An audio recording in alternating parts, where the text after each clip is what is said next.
Assalamualaikum warahmatullahi wabarakatuh. Hai Sobat Horor, kali ini aku bakal bawain cerita dari Ras TH 140217 yang berjudul Panah Berantai, Santet Kalimantan Menyerang Desaku. Gak usah basa-basi lagi, langsung aja kita mulai. Panah Berantai, Santet Kalimantan Menyerang Desaku. Sebuah cerita dari Ras TH 140217 based on true story. Tahun 1983, X adalah desa yang asri, warganya sangat ramah dan merupakan kampung yang secara keseluruhan warganya menganut agama Islam. Lokasi kampung itu pun sangat strategis. Di kampung itu ada sungai yang lumayan besar dan ada jalan kecil menuju kota besar. Apapun usaha yang dikembangkan di desa itu pasti akan sangat sukses. Para pedagang dari luar desa pun sering memasarkan dagangannya di desa itu. Warga di sana hidup sederhana dengan hasil alam yang melimpah setiap tahunnya. Dan sungai di sana masih jauh dari kata tercemar. Pekerjaan sehari-hari warga hanya berkebun, menurik getah atau menyadap karet dan memancing. Hingga pada suatu hari, warga desa kedatangan beberapa orang asing yang ingin membeli tanah desa untuk dijadikan sebuah tempat hiburan malam. Mereka terlihat berbicara dengan pembakal. Kalau Sobat Horor nggak tahu, pembakal itu adalah kepala desa ya. Oke, next. Dan satu gebrakan keras dari meja yang ada di ruangan pembakal. Si tamu itu terlihat sangat marah sehingga menggebrak meja dan segera berdiri berjalan keluar ruangan sambil menunjuk-nunjuk pada pembakal. "Kalian pasti menyesal tidak mau menjual tanah ini pada kami," kata si tamu itu sembari menunjuk ke arah pembakal yang hanya terdiam. Warga desa pun semakin penasaran mendengar kata-kata tamu asing itu. "Mau apa memangnya dia di sini, Pak Pembakal?" tanya salah satu warga. "Biasa, mereka mau membeli tanah desa kita untuk dijadikan tempat hiburan." "Walau bagaimanapun tanah air kita jangan sampai dijadikan tempat hiburan," sahut para warga. Nah, ceritanya akan dimulai setelah penolakan ini. Beberapa minggu setelah penolakan pembakal pada tamu asing atau yang dipanggil Pak Ilyas, beberapa warga mulai terserang penyakit aneh. Bagian tubuh yang sulit terjangkau oleh si pemilik tubuh ditumbuhi bisul sebesar piling. Bahkan cairan di dalam bisul itu pun terlihat jelas, tidak seperti bisul kebanyakan yang cairannya berwarna putih seperti susu, tapi bisul ini cairannya berwarna bening seperti air hujan. Namun yang anehnya, di saat warga mencoba menusuk dengan jarum tidak tembus atau tepatnya tidak bisa pecah. Bahkan ditusuk dengan pisau pun tetap tidak mau pecah. Padahal bisul itu terlihat lembek dan seperti balon yang diisi air, namun tidak mau pecah. Semakin hari bisul-bisul itu semakin membesar. Para warga yang terserang penyakit aneh itu pun mulai sudah dibawa ke rumah sakit. Namun hasilnya normal. Dan puncaknya setelah bisul itu berbulan-bulan menyiksa, akhirnya pecah dengan sendirinya. Dan anehnya, cairan yang keluar seperti minyak atau lemak berwarna kuning kemerahan. Baunya amat busuk dan setelah cairan itu keluar habis, bagian tubuh yang bekas ditumbuhi bisul itu berlubang hingga bagian tulangnya terlihat. Keesokan harinya, warga itu pun dikabarkan meninggal dunia. Teror penyakit aneh pun terus berlangsung. Sampai suatu ketika, warga mulai resah dan mendesak pembakal untuk mencarikan orang untuk menghilangkan teror penyakit di desa itu. "Kita tidak bisa jika keadaannya seperti ini terus, Pembakal." "Iya, saya tahu maksud kalian, tapi kemana kita mencarinya?" kata pembakal. "Di dalam desa T ada dukun yang sakti, Pembakal. Kita coba jemput dia," jawab salah seorang warga yang istri dan anaknya baru saja meninggal. "Iya, kalau begitu kita berdua berangkat menjemput dia," Malam ini kalian bawa warga mengungsi ke desa seberang dulu, ucap pembakal. Pembakal dan salah satu warga berangkat menggunakan speedboat milik desa. Singkat cerita, pembakal pun sampai di rumah dukun itu. Panggil saja nama dukunnya Amang Lehan. Kalian Islam ya? Apa kalian meminuman air bikinan kami ini? Ucap Amang Lehan sambil tersenyum. Kami ini terserah Amang saja, ucap pembakal sopan. Iya, soalnya dalam ceret itu tidak mungkin juga kami memasukkan daging babi. Maaf ya sobat horor, tapi di Kalimantan, tepatnya di Kalimantan Tengah, memang bila kita bertamu ke rumah orang yang berbeda agama dengan kita akan ditanya apakah kita mau meminum atau tidak. Dan memang ceret serta gelasnya mereka asingkan atau mereka membeli gelas yang baru khusus untuk tamu yang beragama muslim. Mereka sangat menghargai orang muslim. Oke, next. Kalau boleh saya tahu apa maksud kalian datang ke sini? Tanya Amang Lehan. Begini Mang, di desa kami warga terkena penyakit yang tidak biasa. Aneh, seperti bisul tapi setelah pecah orang yang terkena penyakit itu meninggal, ujar pembakal. Kalau begitu berarti warga desa terkena santet berantai, ucap Amang Lehan. Santet seperti apa lagi itu Mang? Tanya pembakal. Biasanya ada sesuatu yang ditanam orang di tanah desa kalian. Menghilangkannya seperti apa Mang? Tanya pembakal cemas. Orang yang mengirim santet itu kira-kira apa tujuannya dan apa kemauannya? Kenapa sampai warga desa yang jadi korban? Ucap pembakar geram. Entahlah, mungkin orang iri sulit dijelaskan. Nah, maaf sekali, kami ini hanya bisa menyediakan mie saja. Tidak mengapa Mang, mie pun sudah sangat luar biasa. Setelah makan ini kalian berdua tidur saja. Iya Mang, malam pun sudah sangat larut. Pembakal dan temannya tertidur hingga pagi tiba. Sudah bangun ya? Tanya Amang Lehan. Benar-benar nyenyak sekali tidur malam ini Mang. Ayo minum kopi dan sarapan dulu. Tadi malam saya melihat desa kalian. Banyak sekali makhluk goib. Desa kalian gelap sekali. Menurut saya ada orang yang ingin menguasai desa kalian. Terus bagaimana Mang? Apakah Anda sanggup menghilangkannya? Saya tidak sanggup. Orang yang mengirim santet itu ilmunya lebih tinggi dari saya, ujar Amang Lehan menggeleng. Tapi ini saya memberi alamat teman saya kepadamu. Coba kalian datangi dia. Dia guru di pesantren di daerah Banjarmasin. Di sini ada alamatnya. Saya yakin dia bisa menghilangkan santet berantai di desamu, ucap Amang Lehan seraya menyerahkan gulungan kertas pada pembakal. Kalian berangkat saja, mumpung hari masih pagi. Lumayan jauh perjalanan kalian ke sana, ujar Amang Lehan. Iya Mang, kalau begitu terima kasih. Kami permisi dulu Mang, terima kasih banyak Mang, ujar pembekal menyalami tangan Amang Lehan. Kalau warga desa jangan dipikirkan, jika mereka keluar dari wilayah desa kalian maka mereka akan aman saja, ujar Amang Lehan seolah tahu apa yang dipikirkan pembakal. Dan pembakal pun menghela nafas lega mendengarkan perkataan Amang Lehan. Mari Mang, kami permisi.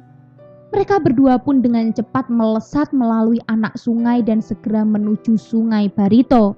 Benar saja, perjalanan mereka memakan waktu kurang lebih 4 jam perjalanan. Dan mereka masih harus naik untuk mencari pesantren yang tertulis di dalam kertas yang diberikan Amang Lehan tadi. Sekitar setengah jam mereka berjalan, akhirnya mereka sampai di pesantren yang dimaksud. Assalamualaikum, ujar pembakal mengucapkan salam dari luar pagar. Waalaikumsalam, sahut seorang anak muda sembari membukakan pagar untuk tamu yang datang. Apakah Guru Hamidnya ada? Tanya pembakal pada pemuda itu. Iya, beliau ada di dalam. Mari masuk ke dalam. Abah Guru, ini ada yang mencari. Assalamualaikum, ucap pembakal dan temannya bersamaan. Waalaikumsalam. Jawab Guru Hamid sembari berdiri menghampiri tamunya. Masuk, jangan sungkan-sungkan, ujar Guru Hamid mempersilahkan tamunya masuk dan duduk. Baihak, buatkan minuman untuk tamu kita, nak. Iya, bah, sahut pemuda yang bernama Baihak. Ada apa ya sampai mencari abah ke sini? Ujar Guru Hamid tersenyum, dan pembakal pun menceritakan semua yang terjadi di desanya hingga ia bertemu Amang Lehan dan mendapatkan alamat pesantren itu. Astagfirullahalazim, astagfirullahalazim, astagfirullahalazim. Jadi seperti itu ya ceritanya. Baiklah, setelah makan nanti kita langsung berangkat ke desamu, ucap Abah Hamid. Alhamdulillah, alhamdulillah, alhamdulillah, ucap pembakal dan temannya. Ini bah minumnya, kata pemuda tampan yang bernama Baihik itu sambil tersenyum. Kalian memasak ya nak, setelah itu suruh santri yang lain siap-siap, kita akan pergi ke desa paman ini, ujar Guru Hamid sembari menunjuk pada pembekal. Setelah beberapa lama, masakan para santri pun terhidang. Nah, mari cepat makan, biar setelah ini kita berangkat, suruh Guru Hamid pada pembakal dan temannya. Para santri kenapa tidak makan, bah? Tanya pembakal seraya menyendok nasi. Mereka mungkin lagi makan di dapur, ujar Guru Hamid tersenyum. Setelah selesai makan, mereka berbincang-bincang sejenak dan mulai bersiap-siap untuk berangkat. Baihak, tolong panggilkan santri yang lainnya dan bilang abah menunggu di lanting. Buat sobat horor yang gak tahu apa itu lanting, lanting adalah rumah yang terapung di atas air. Kalau di daerah Kalimantan Selatan, biasanya di bawah lanting dipasang ribuan bambu agar bisa mengapung. Tapi kalau di daerah Kalimantan Tengah, di bawah lanting biasanya dipasang batang pohon yang ringan. Oke, next. Iya bah, nanti kami menyusul. Guru Hamid dan dua tamunya pun meninggalkan halaman pesantren itu menuju sungai. Dan setelah beberapa saat menunggu, akhirnya para santri datang membawa beberapa tas. Sekitar 17 orang santri ikut ke desa Ek, dan mereka mulai memasukkan barang bawaan mereka ke dalam speedboat. Ada 4 speedboat yang mengikuti pembakal dari belakang. Setelah memakan waktu perjalanan hampir 7 jam, mereka pun sampai di desa itu. Dan Guru Hamid menyuruh santrinya menggelar alas duduk yang mereka bawa dari pesantren. Mereka mulai membaca doa. Bangsat! Teriak warga yang bersama pembakal tiba-tiba. Guru Hamid tersenyum sembari berdiri menghampiri temannya pembakal itu. Jangan berhenti berdoa, ujar Guru Hamid pada santrinya. Assalamualaikum, siapa kamu? Tanya Guru Hamid pada teman pembakal yang kesurupan. Aku iblis kiriman Tuanku, jawab warga itu. Suaranya seperti suara nenek tua. Untuk apa tuanmu mengirimmu ke sini? Membunuh semua warga di sini. Kali ini suaranya seperti lelaki tua. Berapa jumlah iblis yang dikirim ke sini? 30. Siapa yang ditugaskan memimpin kalian? Aku. Kali ini suaranya terdengar sangat berat. Aku tidak mau membunuhmu, Hamid. Lebih baik kamu pergi. Hidup matiku di tangan Allah Subhanahu wa Ta'ala. Bangsa kami paling kuat, lebih kuat dari kalian. Para santri yang mendengar itu mulai berzikir. La ilaha illallah, la ilaha illallah, la ilaha illallah. Ucapan zikir para santri. Makhluk itu mengejek dan tertawa. Baihak, tolong ambilkan air yang ada di dalam tas abah itu, ujar Guru Hamid. Setelah air di dalam botol itu ada di tangan Guru Hamid, warga yang kerasukan itu mulai berhenti mengejek para santri. Kamu tahu ini air apa? Tanya Guru Hamid sambil tersenyum. Bangsat, sudah kubilang jangan ikut campur urusan tuan kami. Tidak ada niatku untuk ikut campur urusan majikanmu. Tapi majikanmu sudah keterlaluan membunuh orang-orang yang tidak bersalah di desa ini. Air yang dibawa di dalam botol itu pun disiramkan ke dalam badan dan wajah warga yang kesurupan itu. Anehnya, ketika air mengenai badan dan wajahnya, warga itu seperti tergantung melayang. "Bangsat kau Hamid!" teriak warga yang kesurupan itu. "Kamu memilih pulang pada majikanmu atau mau aku gantung di sini?" ucap Guru Hamid. Warga yang kesurupan itu diam saja, matanya terpejam dan mulutnya terus merancaukan bahasa yang tidak dimengerti.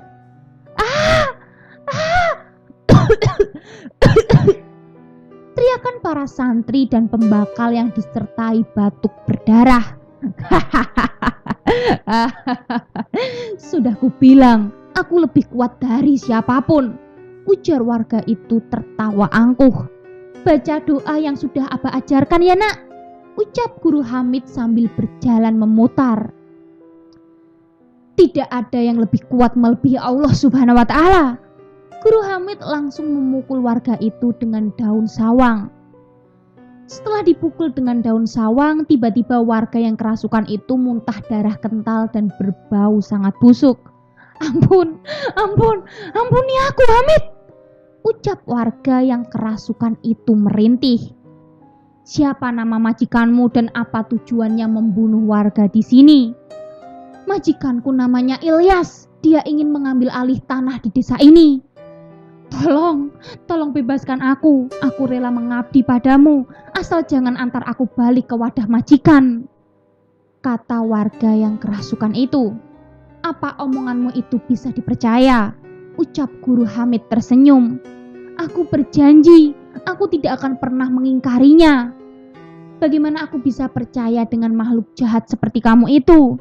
Bagaimana caranya aku bisa membuat kamu percaya, Hamid?" "Apa agama kamu saat ini?" "Majusi," ucap warga yang kesurupan itu. "Maukah kamu ikut agamaku dan berjanji atas nama Tuhanku?" Warga itu terdiam beberapa saat dan akhirnya mengangguk. "Ikuti aku. Asyhadu alla ilaha illallah wa asyhadu anna Muhammadar Rasulullah." Aku bersaksi, tiada Tuhan yang berhak disembah melainkan Allah Subhanahu wa Ta'ala. Dan aku bersaksi, sesungguhnya Nabi Muhammad adalah utusan Allah. Dan si warga yang kerasukan itu pun mengikuti setiap yang diucapkan Guru Hamid. "Dan aku berjanji tidak akan mengganggu umat muslim lagi. Jika aku melanggar janjiku, aku rela dilaknat oleh Allah," ucap warga itu disertai tangis. "Kamu keluar lewat mana?" tanya Guru Hamid. "Aku masuk jalan dubur. Aku hendak keluar jalan telinga." Belum sempat Guru Hamid mengucapkan sesuatu, warga itu menggerang kesakitan dan memuntahkan cairan berwarna kuning bercampur darah. Dan dari telinganya keluar darah segar. "Astagfirullah," ucap mereka semua. "Kasihan sekali dia ini," kata Guru Hamid. Setelah beberapa saat kemudian warga itu mulai siuman. Tapi dia sudah tidak bisa berbicara lagi dan indera pendengarannya pun rusak. Pembakal menangis melihat temannya itu.